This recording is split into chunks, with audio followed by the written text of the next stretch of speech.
Today, Poland celebrates All Saints' Day. According to tradition, on the first day of November, Poles flock to cemeteries to visit the graves of their loved ones. It's a day of reflection and remembrance of our loved ones. It's a special time when we remember how much we owe to those who have passed away. They have left us physically, but they are with us in spirit. We come, we light candles, we bring symbolic flowers, and we return to the times we spent together. We visit our family. After all, I have 4 brothers, my father and my mother here. I come every year. On this day, many Polish people remember not only their loved ones who have passed away, but also those who lost their lives prematurely, fighting in defense of their homeland. It is also an excellent opportunity to tell the youngest generation about our shared history.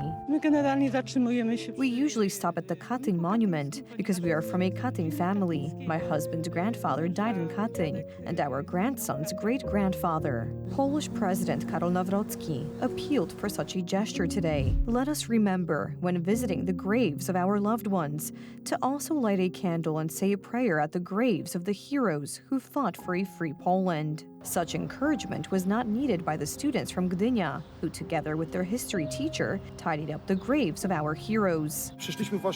We came here to clean up and tidy the graves of important figures in Polish history, World War II, but also the Polish-Bolshevik War, and to light candles, but also to tell young people at these graves a story that most of them do not know. Cemeteries themselves also tell stories.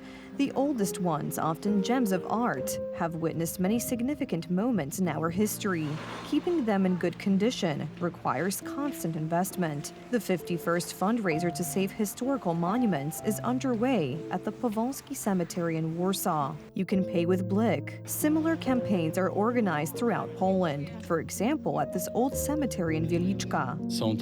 These are graves from 1863, from the January uprising, from various battles in Poland, mainly here in Wieliczka. People react very positively and give us generous donations. All Saints' Day is celebrated by Poles all over the world. Here are the celebrations in Budapest.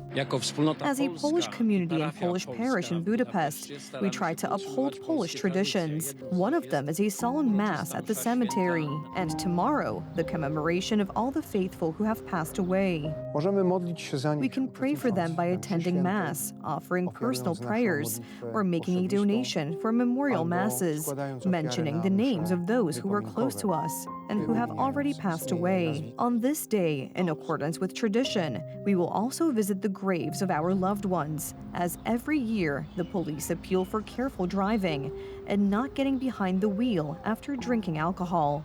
One irresponsible decision can take everything away from you. You're not ready for that. Have you been drinking? Don't drive. Increased patrols on the roads as part of the Znicz campaign, meaning Vigil Light, will continue until Monday, November 3rd.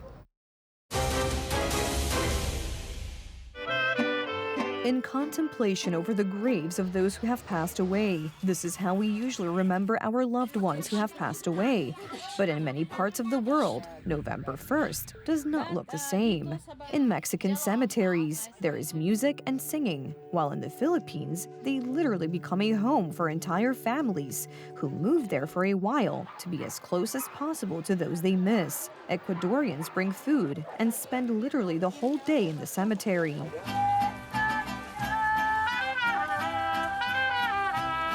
On this day, mariachis play only at the graves of loved ones, and Mexican cemeteries resound with music and singing.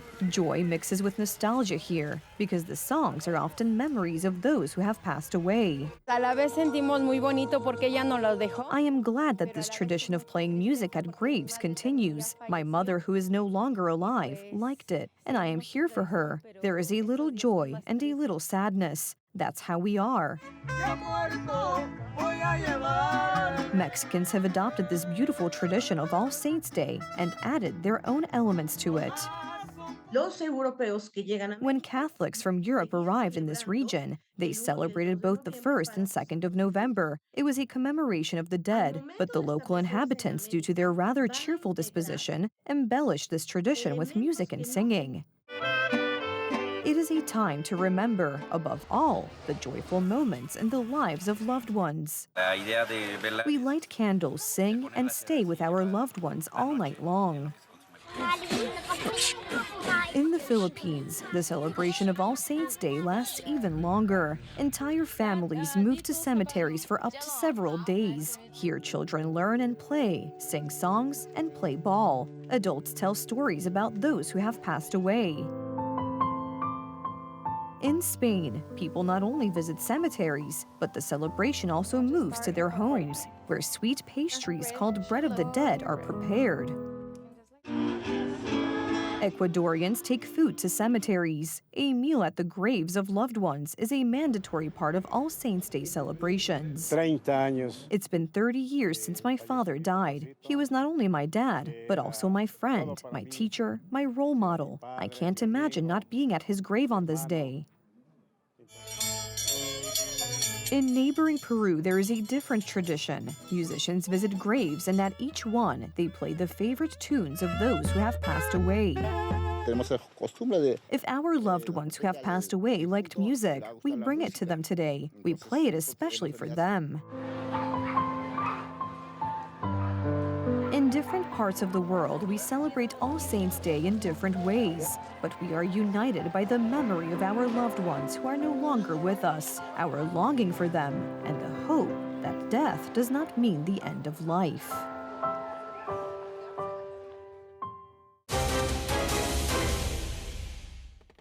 The United States is concentrating its forces near Venezuela. U.S. President Donald Trump has denied that there are currently any plans to attack targets in that country. But there is no doubt that the Americans want to crack down on drug cartels in the region, which are becoming increasingly bold thanks to Nicolas Maduro's regime in Venezuela. The question is, will he lose power in the country in the process? There are increasing signs that this may happen.